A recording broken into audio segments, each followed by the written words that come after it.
More and more people are living in cities, but not everyone experiences the same level of health and well-being. One possible reason for these health differences is stress, but spending time in nature could help. Parks, gardens, and natural areas in cities can lower stress in the short term and reduce the risk of mental and physical health problems. However, not all green spaces are the same, and it is still unclear which specific elements of green spaces are the most beneficial for our health. Is it the trees, grass, paths, or is it qualities like naturalness, biodiversity, safety, peacefulness, quietness?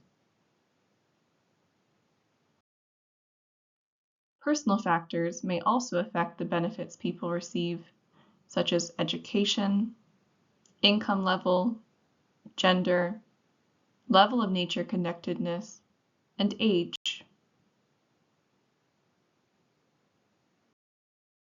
My research aims to investigate which elements of green spaces help reduce stress,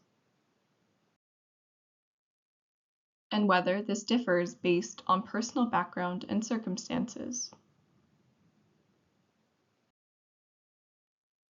This research will include 3 stages.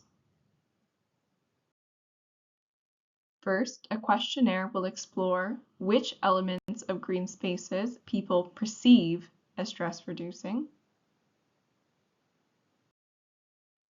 Next, an experiment will determine which elements of green spaces lead to short-term stress reduction. And finally, a study will explore if access to stress-reducing green spaces is linked to the prevalence of stress-related illness. Each phase of the research will also consider the impact of personal background. By understanding which elements of green spaces are most effective at reducing stress and for whom, this research could help guide city planning and public health efforts, making cities healthier and happier places for everyone.